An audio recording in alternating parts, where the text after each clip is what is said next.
తిరుపతిలో వేగా jewellers exhibition and sale. హిరణ్య bridal collection grand launch July 4th, 5th hotel Kansas Tirupati.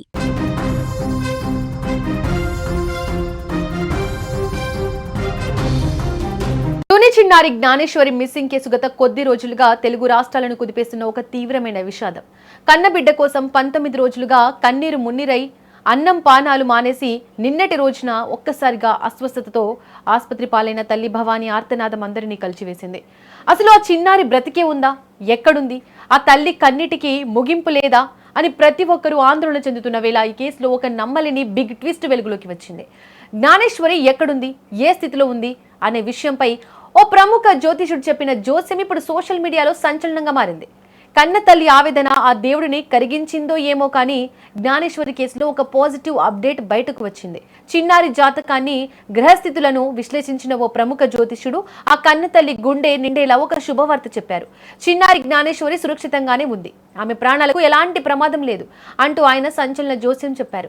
గత 19 రోజులుగా పాప ఏమైపోయిందో అని రాత్రింబవళ్లు నరకం అనుభవిస్తున్న ఆ కుటుంబానికి పోలీసులకు ఈ మాట పెద్ద ఉపశమనాన్ని ఇచ్చింది. అయితే ఆయన అంతటితో ఆగలేదు. ఆ చిన్నారి ప్రస్తుతం ఎక్కడ ఉంది, ఏ దిశలో ఉంది అనే విషయాలపై కూడా కొన్ని కీలకమైన క్లూస్ ఇచ్చారు. ఆ జ్యోతిషుడు చెప్పిన వివరాల ప్రకారం చిన్నారి జ్ఞానేశ్వరి ప్రస్తుతం ఉన్న ఇంటికి దాదాపు 100 కిలోమీటర్ల దూరంలో ఉంది. కొందరు వ్యక్తులు ఆ చిన్నారిని తుని నుంచి తూర్పు దిశగా తీసుకెళ్లారని ఆయన జ్యోతిష్యం ద్వారా వెల్లడించారు. 100 కిలోమీటర్ల దూరం అంటే అది పక్క జిల్లా లేదా సమీప ప్రాంతం అయ్యే అవకాశం ఉంది. ఈ జోస్యం ఇప్పుడు సోషల్ మీడియాలో వైరల్ అవ్వడంతో పోలీసులు కూడా ఆ కోణంలో ఆలోచిస్తున్నట్లు తెలుస్తోంది.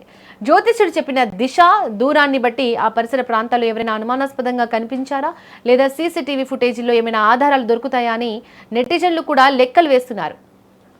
అయితే ఆ చిన్నారి మళ్ళీ తల్లి ఒడికి ఎప్పుడు చేరుతుంది, ఈ ప్రశ్నకు కూడా ఆ జ్యోతిషుడు సమాధానం ఇచ్చారు. రాబోయే సెప్టెంబర్ నెలలోపు చిన్నారి ఆచూకీ ఖచ్చితంగా తెలుస్తుందని, ఆమె క్షేమంగా ఇంటికి తిరిగి వస్తుందని ఆయన నొక్కి చెప్పారు. ఇక జ్యోతిష్యుడి మాటలతో చిన్నారి తల్లిదండ్రులకు భవానికి కొండంత ఆశను, ధైర్యాన్ని ఇచ్చాయి. నా బిడ్డ సురక్షితంగా ఉంది అన్న ఒక్క మాట వినగానే ఆ తల్లి కళ్ళల్లో మళ్లీ జీవం కనిపిస్తోంది. శాస్త్రం చెప్పిన ఈ జోస్యం నిజం కావాలని, ఆ తల్లి కడుపు కోత తీరాలని, సెప్టెంబర్ వరకు కాకుండా అంతకంటే ముందే ఆ చిన్నారి తల్లి చెంతకు చేరాలని అందరూ కోరుకుంటున్నారు. ఇక జ్యోతిష్యం చెప్పిన వివరాలు ఒకెత్తైతే పోలీసులు తమదైన శైలిలో దర్యాప్తును మరింత వేగవంతం చేయాల్సి ఉంది. ఈ జోస్యం నిజమై ఆ చిన్నారి ఎక్కడున్నా సురక్షితంగా బయటపడాలని మనమంతా మనస్ఫూర్తిగా కోరుకుందాం. ఒక తల్లి ప్రేమ గెలవాలి, ఆ చిన్నారి నవ్వు మళ్ళీ ఆ ఇంట్లో వికసించాలని ఈ విషయం తెలిసిన ప్రతి ఒక్కరు కూడా కోరుకుంటున్నారు.